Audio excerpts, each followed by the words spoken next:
final de 2019, o professor sociólogo Boaventura de Souza Santos esteve aqui em Pernambuco para receber o título de doutor honoris causa da Universidade Federal de Pernambuco e também da Universidade Federal Rural de Pernambuco. Inclusive, ele esteve aqui no campus da UFPE em Caruaru, mas por motivo de trabalho eu não pude estar presente nesse evento. Ele fez uma aula pública sobre a epistemologia do Sul e outras questões relacionadas à educação, à sociologia. Infelizmente não tive como estar presente neste evento. Agora, há poucos dias, terminei a leitura deste livro, do professor Boaventura, A Cruel Pedagogia do Vírus. A Cruel Pedagogia do Vírus. É uma coleção recente da editora Boitempo. Tem uns 4 ou 5 livros nessa toada da pandemia. Uma coleção muito interessante e que trabalha temas e discute, debate panoramas ligados ao isolamento social, à quarentena, aos processos envolvendo a pandemia que estamos atravessando. Neste livro aqui, o Boaventura de Souza Santos faz uma divisão capitular da seguinte maneira. Não sei se dá para enxergar aí. São 5 partes, 5 tópicos. Primeiro, vírus. Tudo o que é sólido desmancha no ar. Fazendo aí uma referência a Karl Marx e também ao Marshall Berman. Capítulo 2. A trágica transparência do vírus. Capítulo 3. A sul da quarentena. Capítulo 4. A intensa pedagogia do vírus. As primeiras lições. E, por fim, capítulo 5. O futuro pode começar hoje. Muito bem. Estamos aqui para conversar um pouco a respeito deste livro, que na verdade é um ensaio, né? Bem curto, você lê aí em um dia facilmente, fazendo pausas, ou em poucas horas, pegando ele direto. No primeiro capítulo, intitulado Vírus, tudo que é sólido desmancha no ar, a grande preocupação do Boaventura Santos é sobre as noções conceituais acerca de crise. O que é uma crise? Para que serve uma crise? O que aprendemos com a pandemia? Nós aprendemos alguma coisa? O que vamos aprender com tudo isso que está passando? São discussões que se ligam, né, a várias outras interrogações, até de livros que aqui já fiz minha resenha, já dei minha opinião, minhas impressões, como o do Ailton Krenak, O Amanhã Não Está à Venda. Aí, em certo parágrafo do ensaio, o Boaventura faz a seguinte pergunta: qual o objetivo de uma crise permanente? Qual é o objetivo de uma crise permanente? Ele não afasta a ideia de que essa nossa civilização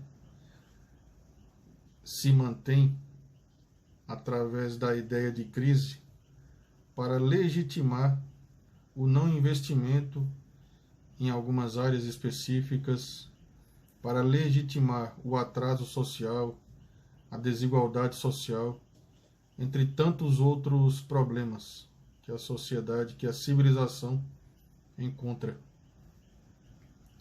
Eu vou tentar ir falando aqui e olhando aqui para ver se encontro algumas passagens que se referem a esta fala que eu estou proferindo agora, ok?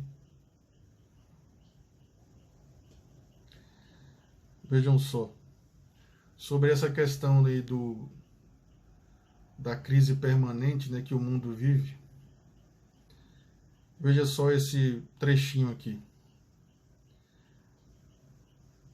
O objetivo da crise permanente é não ser resolvida. Mas qual é o objetivo desse objetivo? Basicamente, são dois: legitimar a escandalosa concentração de riqueza e impedir que se tomem medidas eficazes para impedir a iminente catástrofe ecológica. Assim temos vivido nos últimos 40 anos. Por isso, a pandemia vem apenas agravar uma situação de crise a que a população mundial tem estado sujeita. Daí sua específica periculosidade. Em muitos países, há 10 ou 20 anos, os serviços públicos de saúde estavam mais bem preparados para enfrentar a pandemia do que estão hoje. Então, Boaventura, ele enaltece essa ideia de que a crise precisa ser mantida como um ideário, né, permanente, para que os próprios modelos de gestão, o próprio sistema capitalista cruel, continue sendo o que ele é, um grande motor de desigualdades. Muito bem. Aí, no segundo capítulo, eu vou passando aqui para vocês terem uma ideia. No segundo capítulo deste ensaio, intitulado A Trágica Transparência do Vírus, o Boaventura de Souza Santos faz uma alegoria da sociedade com a figura do unicórnio. Ele diz que não conseguimos atravessar bem esses últimos 40 anos, vivemos nesse perrengue, né, de crise há tantos anos por conta de um tripé, de uma tríade. E ele chama isso de os 3 unicórnios. Quais seriam esses 3 unicórnios? O capitalismo, o colonialismo e o patriarcado. Esses 3 unicórnios seriam a grande doença do mundo. As 3 patologias que impedem o mundo de girar de uma forma mais humana.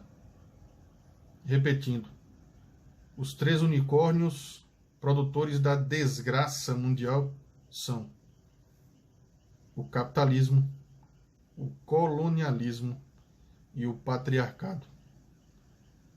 Muito bem. Passando para o terceiro capítulo, a gente tem aqui o capítulo intitulado de A Sul da Quarentena. Neste capítulo, o Boaventura de Souza Santos vai pontuar a ideia que a gente já sabe. Os mais afetados nesta crise sanitária global que estamos vivendo serão as minorias e também os mais pobres. Estamos nas mãos de um Deus. E esse Deus, sim, ele castiga. Que Deus é esse? O mercado. Ao longo do ensaio, o Boaventura de Souza Santos vai fazendo aí um apanhado histórico, né, das transições capitalistas, os modelos capitalistas que o mundo viveu, e termina focando nesse último patamar, nesse último estágio do capitalismo, que é o neoliberalismo, baseado na ideia do mercado como um Deus onipotente, onipresente, onisciente. O olho que tudo vê. Eis o mercado. Alguns grupos que ele destaca que sofrerão ataques violentos nessa pandemia são as mulheres, os trabalhadores precários informais ditos autônomos, os trabalhadores da rua, os sem-teto ou as populações de rua,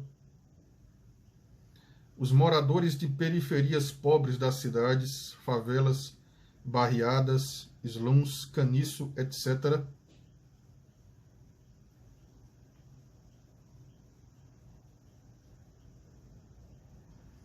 os internados em campos para refugiados, os imigrantes indocumentados ou as populações deslocadas internacionalmente, as pessoas com deficiência, os idosos,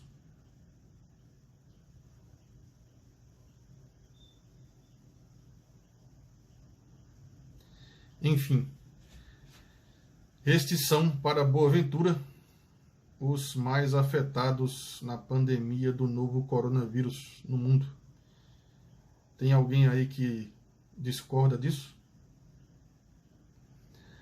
No quarto capítulo do ensaio, A Intensa Pedagogia do Vírus, o Boaventura começa a nos predizer, a nos preconizar algumas lições que poderíamos tirar, ou deveríamos tirar, de todo esse problema que estamos atravessando.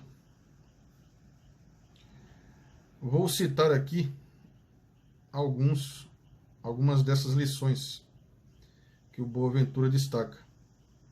Lição 1. O tempo político e midiático condiciona o modo como a sociedade contemporânea se apercebe dos riscos que corre. Aí o Boaventura problematiza, né, a questão da mídia, os seus focos, os seus interesses. Lição 2. As pandemias não matam tão indiscriminadamente quanto se julga. Outra lição. Lição 3. Enquanto modelo social, o capitalismo não tem futuro. Aqui o Boaventura é mais um dos pensadores que se apercebe que o capitalismo já se esgotou e que precisamos reinventá-lo ou trocá-lo.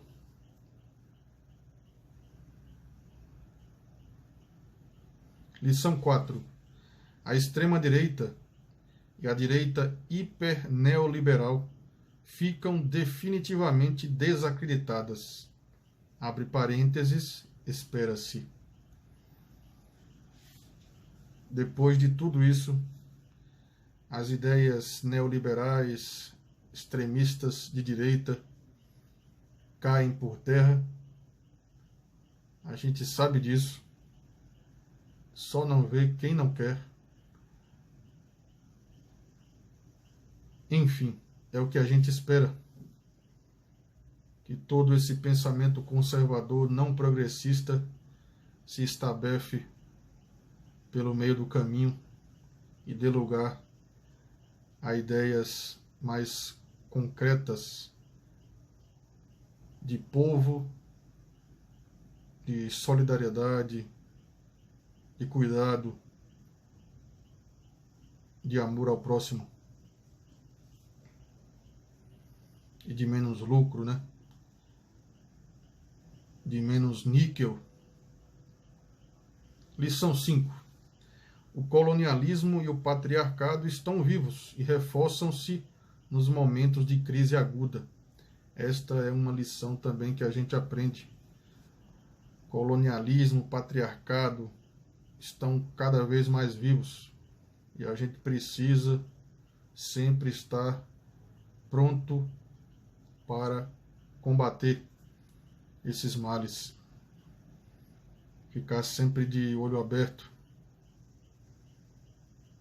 Lição 6. O regresso do Estado e da comunidade. Ora, se a ideia extremista de direita, conservadora, não progressista, cai por terra nesses momentos pandêmicos, uma lógica existe: a necessidade efetiva da participação do Estado para garantir uma sociedade minimamente organizada, minimamente viva, fluida. Quer um exemplo melhor? A presença do SUS aqui no Brasil, nesse instante. Como seria se o Brasil nem o SUS possuísse? Sistema Único de Saúde. Pense aí.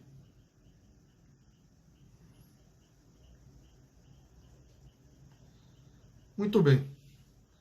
Este foi o 4º capítulo do livro e, para finalizar, o 5º capítulo do ensaio, né, vamos chamar assim, do ensaio, é intitulado O Futuro Pode Começar Hoje. O futuro pode começar hoje. E aqui, mais uma vez, o Boaventura de Souza Santos vai traçar uma crítica ferrenha, mas muito bem escrita, muito fluida, muito tênue ao mesmo tempo, sobre o último estágio do capitalismo, que é o funesto, o macabro neoliberalismo. E aqui eu vou chamar a atenção mais uma vez para um pequeno trecho aqui do ensaio.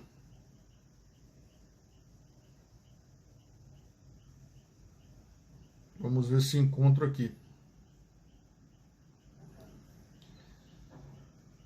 No entanto, o regresso à normalidade não será igualmente fácil para todos. Quando se reconstituirão os rendimentos anteriores? Estarão os empregos e os salários à espera e à disposição? Quando se recuperarão os atrasos na educação e nas carreiras? Desaparecerá o estado de exceção que foi criado para responder à pandemia tão rapidamente quanto a pandemia? Nos casos em que se adotaram medidas de proteção para defender a vida acima dos interesses da economia, o regresso à normalidade implicará deixar de dar prioridade à defesa da vida? Haverá vontade de pensar em alternativas quando a alternativa que se busca é a normalidade que se tinha antes da quarentena? Pensar-se-á que essa normalidade foi a que conduziu à pandemia e conduzirá a outras do futuro? E então? recomendo a leitura do livro de Boaventura de Souza Santos, A Cruel Pedagogia do Vírus. Muito obrigado a todos e um forte abraço. Siga a gente no Instagram, aperte o botãozinho aí de inscreva-se para se inscrever no canal. Faça um comentário, vamos construir um pensamento aqui em conversa. Saudações!